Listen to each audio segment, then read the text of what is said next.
बघा, आज आपण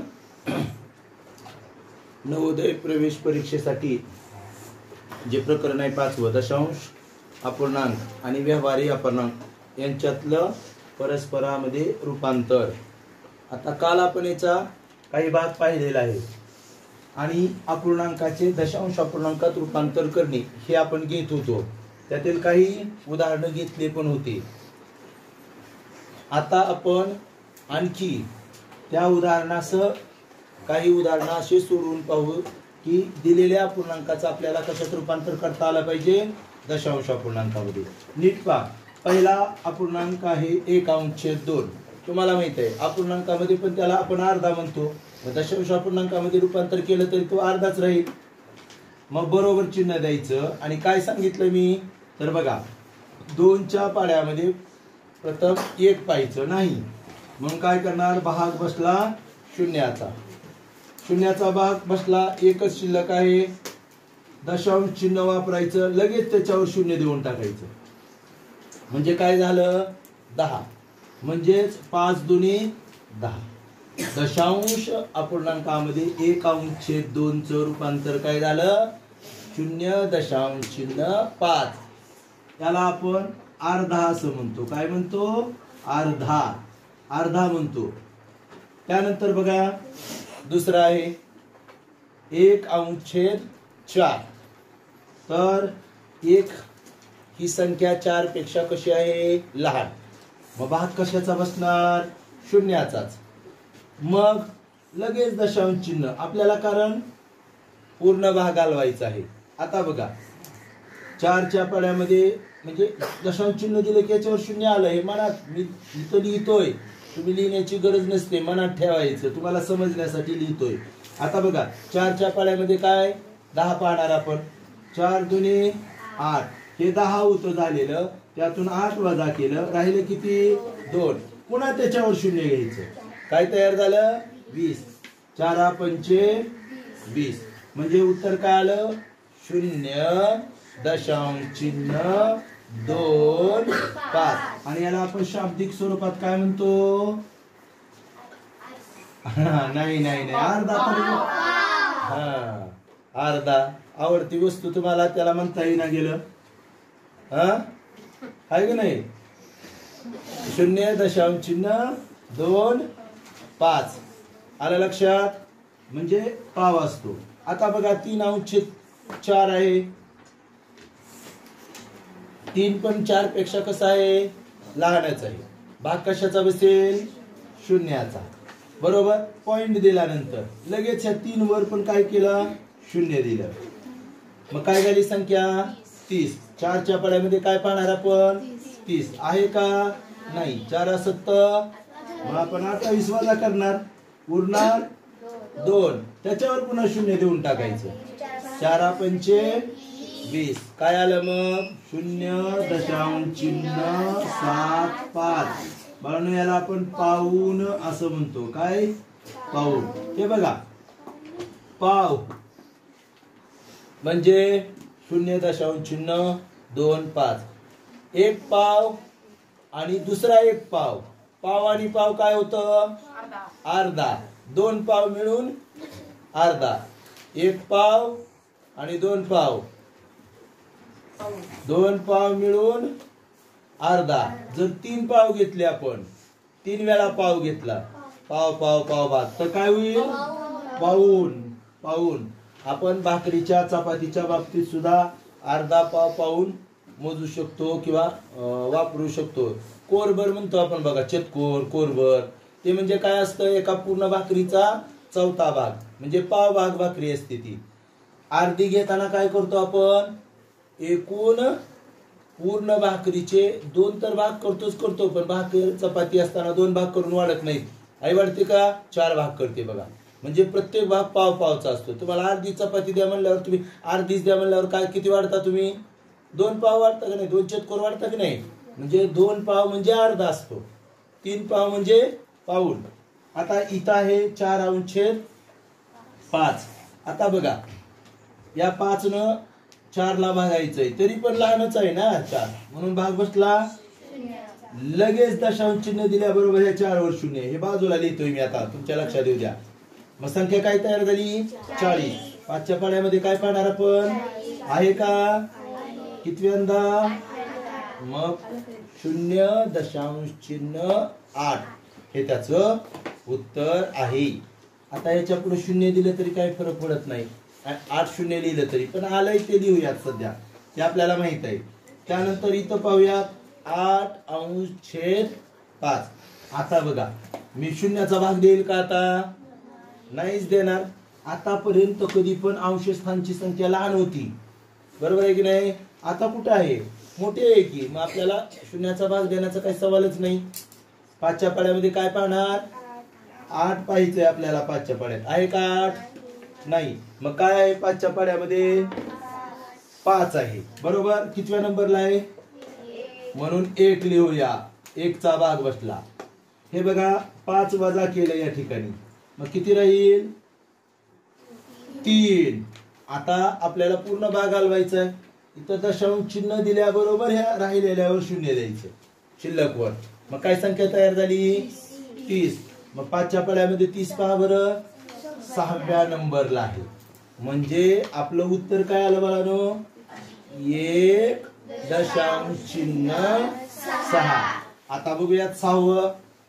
आपण सगळेजण मिळून सोडवणार आहेत. मला सांगायचं बघा, आता 2च्या पाड्यामध्ये काय पाहणार आहेत आपण? 2च्या पाड्यामध्ये काय पाहणार आहेत? 9. 9 आहे का? 9 पेक्षा लहान संख्या कोणती आहे? 8 आहे, बरोबर. कितव्यांदा आहे? म्हणून 4. आता हे बघा 9 मधून हे 8 वजा करावं लागतील आपल्याला 1. पण मी पॉइंट दिल्याबरोबर उरलेल्यावर 0 द्यायचं. म्हणजे काय संख्या तयार झाली? 10. 2 पंचे 10. म्हणजे काय उत्तर आलं? 4.5.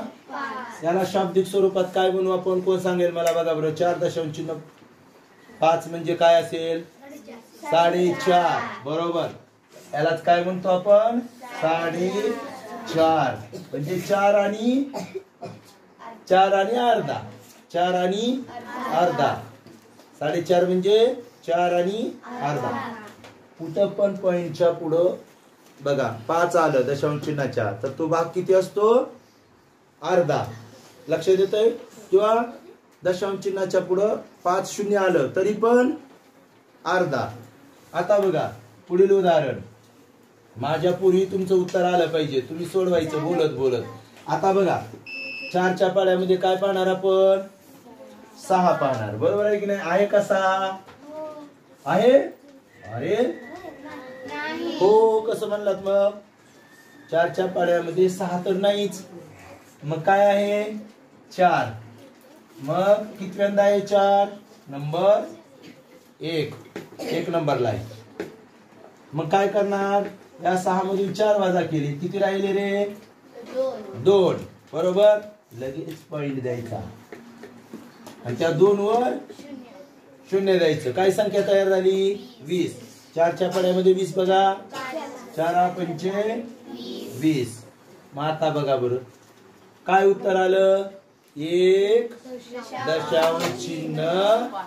त्याला आपण शाब्दिक स्वरूपात काय म्हणू? 1.5 म्हणू. 1.5. 1.5 म्हणायचं नाही, 1.5 असं म्हणायचं नाही. हे बघा हे 1.5 कधी वापरतो आपण? 3च्या पुढं. 3.5, 4.5, 5.5, 7.5, 7.5, 8 असं पुढं वापरतो आपण, बरोबर आहे की नाही? हा. मग आता बघा त्यानंतर 94 घेतलेला आहे. असू द्या मोठी संख्या. आता पण काय असतं माहितीये का? ज्यावेळी 3 छेद असतो का त्यावेळी कोणत्या तरी अक्षराची नेमकी आवृत्ती होत असते. आवृत्ती कळतंय तुम्हाला? आवृत्ती माहित आहे का? हा असा शब्द आवृत्ती नाही ना, आवृत्ती. आवृत्ती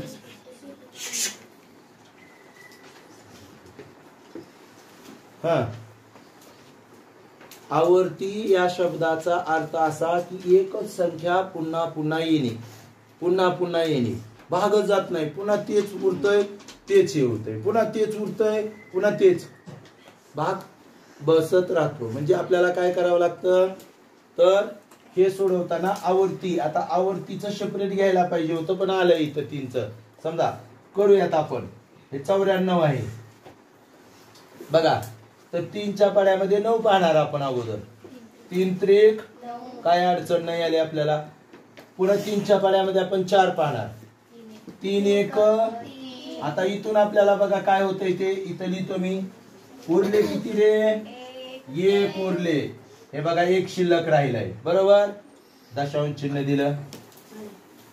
त्यानंतर झालं 10. आता 3च्या पाड्यात 10 पाहिलं. 3 त्रिक 9 उरलं 1 झाले 10. 3 त्रिक 9 उरले 1 झाले 10. 3 त्रिक 9. असं हे कधी संपल का आता आपलं? आयुष्यभर जरी तुम्ही ते करत राहिलात तरी ते 3 या अंकाचं रिपिटेशन होतच राहणार आहे. पुन्हा पुन्हा येणार आहे. म्हणजेच त्याला मी शब्द लिहिला होता बघा, आवर्ती. काय लिहिला होता? मग कोणत्या अंकाची आवर्ती होते इथं? 3. मग हे लिहिण्याची पद्धत काय आहे बघा. तर 31 दशांश चिन्ह कोणाची आवर्ती होते? 3ची. म्हणून 3 लिहायचं आणि त्याच्या डोक्यावर असा डॉट द्यायचा. त्याला वाचायचं 31 दशांश चिन्ह आवर्ती 3 असं म्हणायचं. 31 दशांश चिन्ह आवर्ती 3. मग असा जर अंकाची एकाच आवर्ती होत असेल का तर हे पुन्हा पुन्हा पुन्हा असाच येतो म्हणून आवर्ती लिहून टाकायची त्याची. समजलं की नाही? असं उदाहरण आणखी घेऊयात पुन्हा. आता बघूयात पुढं 90. चला आपल्याला काय पाहायचंय 2च्या पाड्यामध्ये? 11. आता असं बाजूला लिहिण्याची गरज नाही की मी आता लक्षात आलंय की तुमच्या? हे बघा 2च्या पाड्यामध्ये 11 पाहूयात. आहे का? नाही. त्याच्यापेक्षा लहान संख्या 10. कितव्यांदा आहे? 5 म्हणून 5 लिहिलं. नंतर 1 उरला. मग आधी काय करणार मी? आधी दशांश चिन्ह द्यायला विसरायचंच नाही आणि पुन्हाच 1 वर 0 दिलं. किती संख्या झाली? 10. मग 2च्या पाड्यामध्ये 10. 2 पंचे 10. काय आलं उत्तर? त्याला काय म्हणू आपण? 5.5. बरोबर. आता पुढे पाहूयात. 7च्या पाड्यामध्ये 13 पाहायचंय आपल्याला. 7 दुने 14 जास्त होतंय. मग भाग कितीचा देऊ? भाग बसला 1चा. मग 13 मधून 7 वजा केले. किती शिल्लक राहिले बाळांनो? 6 राहिले. परंतु मला काय करावं लागेल? आधी दशांश चिन्ह द्यावं लागेल. आणि आता झाले 60. 7च्या पाड्यामध्ये बघा बरं 7. 7 8 56. उरले किती? 4. झाले किती? 7 5 उरले किती? 5. झाले किती? 7 7 उरले किती? झाले किती? पुढं 7 1 उरले किती? झाले किती? 30 झाले. पुन्हा 7 4 उरले किती? झाले किती? 7 2 उरले किती? झाले किती? 7 8 उरले किती? बरोबर आहे की? 7 8 56 उरले किती? आता हे 4. आता पण लक्षात घ्या हेच येणार आहे पुन्हा 8 5 7 1 4 2. पुन्हा अजून तेच येणार आहे. म्हणजे हे सतत आवृत्ती होणार आहे. पण आता इथं किती संख्येची आवृत्ती झाली बघा बरं. 1 2 3 4 5 6 अंकाची आवृत्ती होती. म्हणून इथं लिहिताना ह्याचं उत्तर लिहिताना 1 दशांश चिन्ह नीट बघा. 8 5 7 1 4 2 या सगळ्यांवर आडवी रेष द्यायची म्हणजे आवर्ती आहे. हे बघा 1 अंक असेल एकाचीच आवर्ती होत असेल तर तिथं डॉट द्यायचं. आणि 2 पेक्षा जास्त अंक जर आवर्ती येत असतील तर तिथं काय करायची? आडवी रेष. उदाहरणार्थ समजा 5 दशांश चिन्ह 4 7 4 7 4 7 असं येत असेल तर मी कसं लिहिणार 5 दशांश चिन्ह 7 असं लिहून आडवी रेष पण वाचताना 5 दशांश चिन्ह आवर्ती 4 7 म्हणायचं. लक्षात आलं का? समजलं की नाही?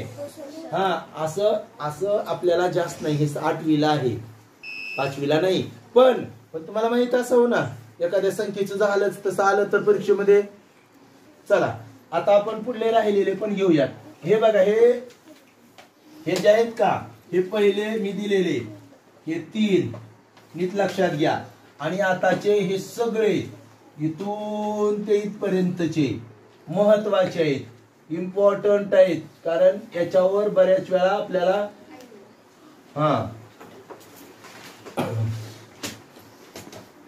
स्पेलिंग मध्ये हे केलंय IMP. हे बघा लक्षात घ्या हे जे आहेत ते अतिशय महत्वाचे आहेत. आता सोडूयात काय होतंय ते. 8 पेक्षा 1 कसं आहे नीट बघा. भाग बसला लगेच काय देणार मी दिलं मग 1 च काय तयार होईल बरोबर. आता बघा बरं 8च्या पाड्यात 10 8 1 उरले किती लगेच त्याच्यावर मी 0 दिलं. 8च्या पाड्यात बघा 8 2 16 उरले किती ते कसे वर देईल रे किती उरले झाले किती मग 8च्या पाड्यामध्ये 40 आहे का? ओके म्हणजे त्याचं उत्तर काय आलं बघा बरं 0.125 आलं लक्षात. आता आपण पाहूया 1/16 याचं दशांश मध्ये रूपांतर करूयात. 1 कसं आहे बघानो भाग बसला. आता दशांश चिन्ह दिलं 1 वर 0 दिलं किती झालं बघा बरं 16च्या पाड्यामध्ये 10 मग भाग पुन्हा एकदा 0चा भाग बसला.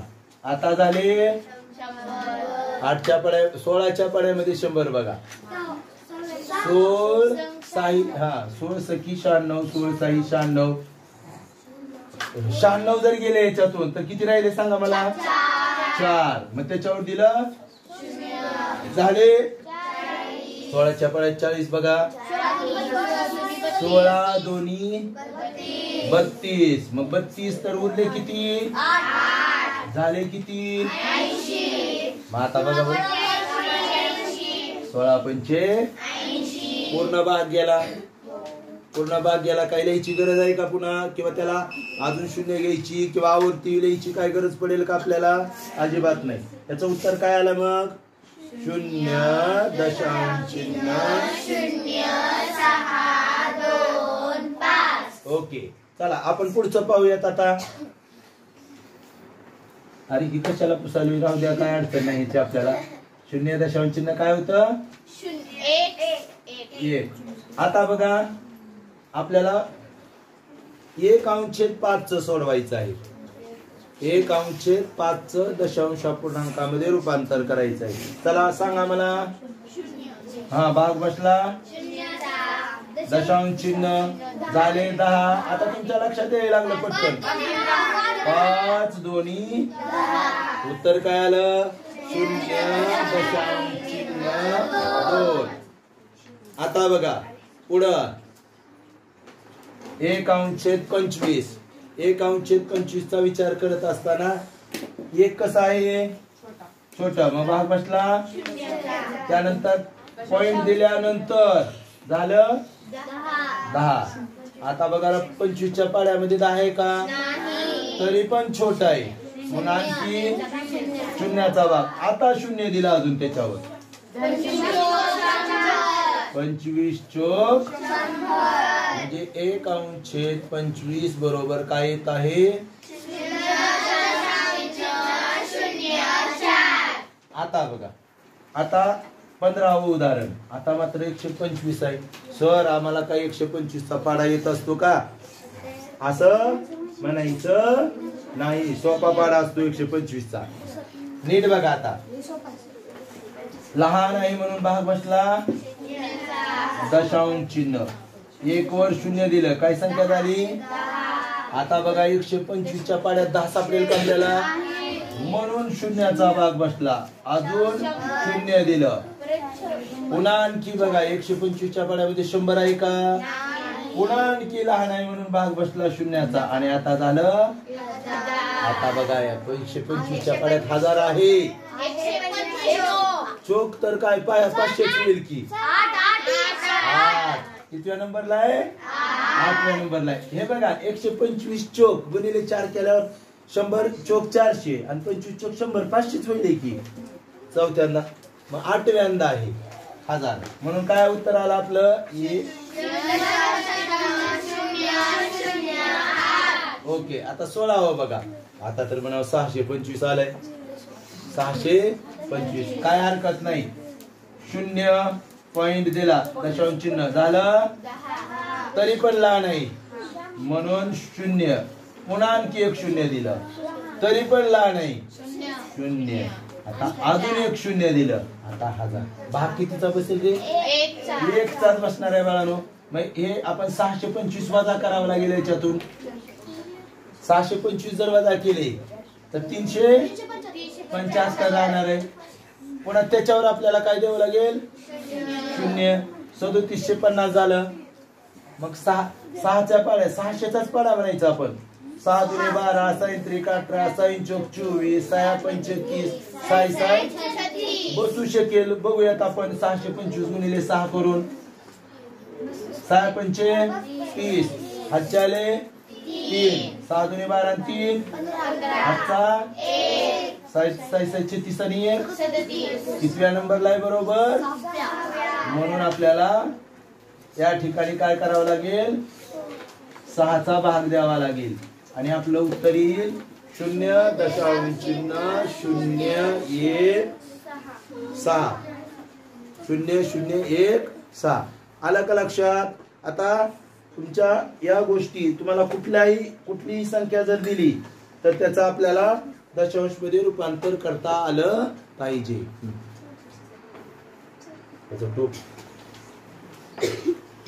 या प्रकरणाची आपण पायाभूत माहिती पाहिल्यानंतर, बेसिक पाहिल्यानंतर आता आपण या प्रकरणातील नमुना प्रश्न सोडवणार आहोत. कुठले प्रश्न सोडवणार आहेत? नमुना प्रश्न. तर नमुना प्रश्नामधील पहिला प्रश्न असा आहे, 1 दशांश चिन्ह 2,5 शी समान असणारा अपूर्णांक आहे.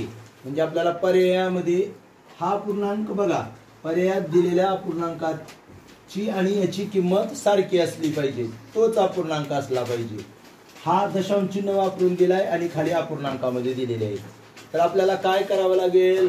आता काही विद्यार्थी काय करतील, सर आता शिकवलं होतं आपल्याला आणि मग ह्याचा आपण अपूर्णांकात करू, आधी पूर्णांकित अपूर्णांकाचा अपूर्णांकात करू, आपण शिकलो आणि नंतर दशांश अपूर्णांकात करू. चुकणार नाही, पण वेळ जाईल. चुकणार नाही, तुमचं उत्तर येणारच आहे, यात काय वाद नाही, पण वेळ जाईल. त्याच्यासाठी काय करायचं अगोदर सांगतो. याचंच आपण कशात करायचं रूपांतर अगोदर माहित आहे? तर अंशछेद रूपात करायचं. तर तुम्हाला मी हेच पूर्वी शिकवलेलं आहे. 1/2/5 आहे. याचा अंशछेद रूपांतर कसं करणार सांगा मला? फार सोपं असतंय. दशांश चिन्हाच्या पुढे किती अंक आहेत? 2. मग ही सगळी संख्या लिहायची 125. छेद काय लिहिणार तुम्ही? 100 लिहिणार. 2 आहेत म्हटल्यानंतर ह्याच्या खाली छेद येत. हा असा पूर्णांक असतोच ना. कोणत्याही संख्येच्या छेदस्थानी 1 असते की नाही, म्हणजे 1 आहे की नाही. मग दशांश चिन्ह आपल्याला कितीने सरकवायचंय? 2 ने. मग 2 शून्य छेदस्थानी द्यावे लागतील की नाही, म्हणजे काय येणार? 100. काय अडचण आहे का? इथपर्यंत काढ. इथं जर 3 असते संख्या अंक तर आपण 1000 घेतलं असतं. 1च असता तर किती घेतलं असतं? 10 घेतलं असतं. 3 अंक असतील तर 1000 घेतलं असतं. इथं 2 अंक आहेत म्हणून 100. कोणाची काय अडचण? आता बघा, याला आता आपण संक्षिप्त रूप देऊयात. संक्षिप्त रूप म्हणजे भाग घालवायचे. आता संक्षिप्त रूप झाले होताना हे बघा, मी अवयव पाडताना तुम्हाला म्हणत होतो अगोदर लहान संख्येनं भाग घालवा. 2 न जात असलं तर 3 न घालू नका, 5 न घालू नका. असं म्हणत होतो, बरोबर आहे की नाही? पण आता संक्षिप्त रूप देताना मी काय म्हणेल, जेवढ्या मोठ्यात मोठ्या संख्येनं भाग आले त्याला आता 25 न जातंय, उगा 5 न खेळत बसायचं नाही. 25 चोक आणि 25 पाचा म्हणजे हे आलं 5 अंश छेद 4. आता हा कसा पूर्णांक आहे रे व्यवहार्य पूर्णांकाच्या? एकदम बरोबर, अंशाधिक. मग ह्याचं आपल्याला कशात करायचं? सरळ सरळ. मग करा बरं.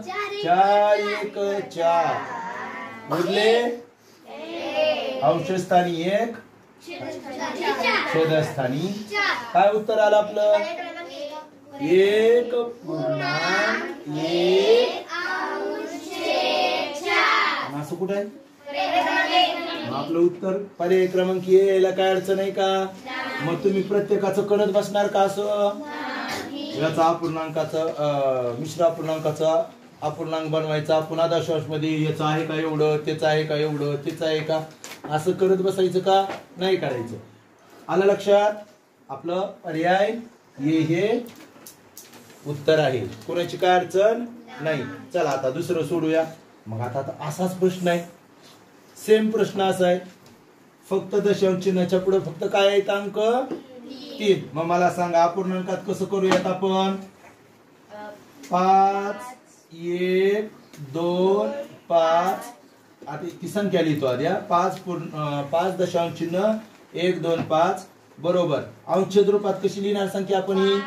5125 छेद 1000. का घेतलं 1000?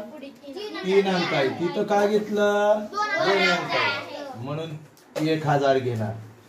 ही तर शंका क्लिअर, काय अडचण? आता बघूया. ह्याला पण 25 न घालू. हा बघा, 25 चोक आणि शून्याला 0. आता वर 25 दोन्ही 50 51 होते. इथं 1 उरलं. इथं काय संख्या तयार झाली? 12 झाली. मग 25 च्या पाड्यामध्ये 12 सापडेल का आपल्याला? मग भाग शून्याचा द्यायला विसरायचं. आणि ज्यांनी नाही दिला त्यांनी खाल्ली माती माती माती. म्हणजे चूक झाली आपल्याकडून, चूक होऊ द्यायची नाही, माती खायची नाही. आता 12ला 12 आणि हे त्याच्यावर 5 125 झाले. 25 च्या पाड्यात 125 बघा बरं. 25 पाचा 125 आणि मग वर काय आलंय आपलं उत्तर? अंश 205 आणि छेदस्थानी अजून याला भाग जातो बघा कशाला तरी. 5 न घालूयात. 85 5 चोक 5 1 म्हणजे काय आलं? 41 अंश. पण इथं असा पूर्णांकामध्ये उत्तर नाही. कशात आहे? आपलं काम आहे पूर्णांक चित्ता पूर्णांक करणं. बोला बरं. 8 च्या पाड्यात 8 45 उरले झाले. मग उरले किती? मग आता झाले 10 म्हणायची गरज आहे का आपल्याला? दशांश मध्ये करायला नाहीत आपण. उरले 1 छेदस्थानी कुठं आहे बघा बरं. पर्याय सी. आलं का लक्षात? समजलंय ना? हा समजलं की आता काय अडचण आहे का? तर अशा पद्धतीनं दशांश मध्ये जर दिला असेल तर अपूर्णांकात सुद्धा रूपांतर करता आलं पाहिजे. काय अवघड आहे का? यानंतर पाहूयात आपण तिसरं उदाहरण. बघा काय विचारलेलं आहे आपल्याला. पुढील पैकी कोणत्या संख्या चढत्या क्रमाने रचलेल्या आहेत? हे रचलेल्या म्हणलं की घाबरायचं नाही, शब्द काहीतरी वापरते. रचलेल्या म्हणजे लिहिलेल्या, मांडलेल्या. अलग लक्षात? नाहीतर रचलेल्या काय की सर परीक्षेत रचलेल्या आलत, रचलेल्या असं नाही म्हणायचं. रचलेल्या म्हणजेच मांडलेल्या. आता बघा कसला क्रम लिहायचा बघा आपल्याला? चढता क्रम. आता चढता क्रम आपण शिकलो का नाही? दशांश अपूर्णांकाचा चढता क्रम. फक्त इथं काय अपूर्णांक दिलेत सर आणि काही दशांश अपूर्णांक दिलेत. सोपं करून घेऊया आपण. याचं सगळ्यांचं दशांश अपूर्णांकात करून घेऊया अगोदर. बरोबर. हे बघा कुठल्या पण एका पर्यायाचं करा, कारण पर्याय कसे आहेत सेम आहे, त्याच्यामुळे काय अडचण नाही. आपल्याला सोपं कुठं जातोय तिथं बघूया, आपल्याला लिहायला सोपं कुठं आहे. समजा मी या ठिकाणचं करतो, ह्याचा आधीच ऑलरेडी आहे दशांश मध्ये, आहे की नाही. मग आता ह्या दोघांच करायचंय. सांगा बरं 1/2 म्हणजे किती असतं लगेच दशांश मध्ये? 0.5. ह्याची किंमत काय आली बघा? 0.5. ह्याची काय? 0.25. आता याची पण दशांश चिन्हामध्ये किंमत काढूयात आपण. 3 आहे 3 आहे 3. लहान आहे भाग बसला शून्याचा, दशांश चिन्ह झाले 10. 3 त्रिक झाले 10. 3 त्रिक आवर्ती होते, पण इथं आवर्ती लिहिण्याची गरज नाही. 2 दशांश स्थळापर्यंतच काढायचं कधी पण. लहान मोठेपणा बघायला आपण. लहान मोठेपणा बघत असताना अपूर्णांकाचं दशांश अपूर्णांकात रूपांतर करताना 2 दशांश स्थळापर्यंत म्हणजे शतांश पर्यंतच काढून बघायचं, त्याच्या पुढे काढण्याची आवश्यकता नाही. इथं आलं 0.3. आता इथं 2 अंक आहे दशांशच्या पुढे, इथं पण 2 आहे आणि इथं 1. मग इथं अजून 1 0 द्यायचं, 2 बनवायचे. सगळीकडे काय झाले? मग 2 अंक झाले की नाही. मग आता आपल्याला लहान मोठेपणा ओळखता येतो, बरोबर. आपण चढता क्रम लिहूया आता. चढता क्रम नीट लक्षात घ्या. आता मला सांगा, चढता क्रम लिहिताना तुम्हाला शब्द माहित आहे आपला काय आहे? हा, लक्षात ठेवलाय. चल म्हणजे कुठून सुरुवात करणार आपण? लहान. मग मला सांगा, ह्याच्यातलं 0.25 लहान आहे का? 0.50 लहान आहे का? 2.33 लहान आहे? बर, मग आता 0.25 लहान आहे म्हणजे याला 1 नंबर आला. मग लिहितो 0.25. आता पुढे बघूया कोणतं लहान? 0.33. मग याचा दुसरा नंबर आला. पण ते काय आहे? कुणाची किंमत आहे? मग मला इथं लिहिताना मात्र 1/3 लिहावं लागेल. आणि आता शेवटी सगळ्यात मोठा कोण आला रे? याचा 3 नंबर. मग काय आलं? 1/2. आणि असा पर्याय बघाल बरं आता. हा, म्हणून उत्तर काय येणार आहे आपलं? पर्याय क्रमांक. काय अडचण आहे का? फक्त दशांश मध्ये अपूर्णांकाचं दशांश मध्ये रूपांतर तर करायला शिकलोत आपण. लहान मोठेपणा तर पाठीमागच्याच प्रकरणात शिकलोत, दशांश अपूर्णांकाचा लहान मोठेपणा. त्यामुळे काय अडचण येईल का? नाही. चला आता आपण पाहूया पुढील प्रश्न. प्रश्न क्रमांक 4 काय आहे बघूया. 4था प्रश्न. तर बघा लिहिलेला आहे प्रश्न. 16.7 ही संख्या आपल्याला दशांशात लिहायची. हा, आताच शिकलो होतो आपण दशांशात लिहायचं. फक्त इथं प्रॉब्लेम काय नुसतं अपूर्णांक ऐवजी कशात दिलाय रे बाळांनो? पूर्णांक. मग त्याला काय आपल्याला अपूर्णांकात बनवता येत नाही का? आणि ज्याला बनवता येत नाही का नाही त्यानं माझ्या हा येड होईल अपूर्वा म्हणती येड नाही, त्यानं कपात घ्यायचं पाणी. हा, चुलोभर पाणी में हाँ डुबकी लगाना. सिर्फ डुबकी नहीं लगाना, डुबके राम नाम सत्यवाना. आता बघा, म्हणजे ज्या गोष्टी साध्या गोष्टी पुन्हा पुन्हा ती चूक करायची नाही. याचा अर्थ कर चाल ट्रायफी करू नका बाबा. हा बघा, ती मजाकची गोष्ट आहे. कोण कपात उडी मारेल का? कोण कपात आपली जीभ सुद्धा उडी मारत नाही. हा चला बोल नका. हा 16 बघा 16 पूर्णांक आहे. 16.7 100 बरोबर. याचा आपण काय करणार आधी? अपूर्णांकात करूया. कसं करणार सांगा बरं. आता कसं लिहित बसायचे नाही. 16 न जर 100 ला गुणलं तर काय येईल? 1600. आणि 1600 मध्ये काय मिळवणार? म्हणजे 1600 मोठ्यानं ओरडू नका. भागिले किती आहे? 100. आणि आता मला सांगा, दशांश चिन्ह सरकायला काय अडचण आहे आपल्याला? शिकलोत का नाही? 2 0 म्हणल्यावर 2 डावीकडं हा दोन्ही विशब्द आले बाबा, चल भाडा दोन्ही आले या गणितामध्ये, दोन गणितामध्ये. मग काय करणार, दशांश चिन्ह इथं आहे, 2 न डावीकडे सरकवणार म्हणजे 16.007 असं कुठं आहे आपल्या पर्यायामध्ये बघूया. पर्याय क्रमांक बी, म्हणून उत्तर आलं पर्याय क्रमांक बी. समजलं ना?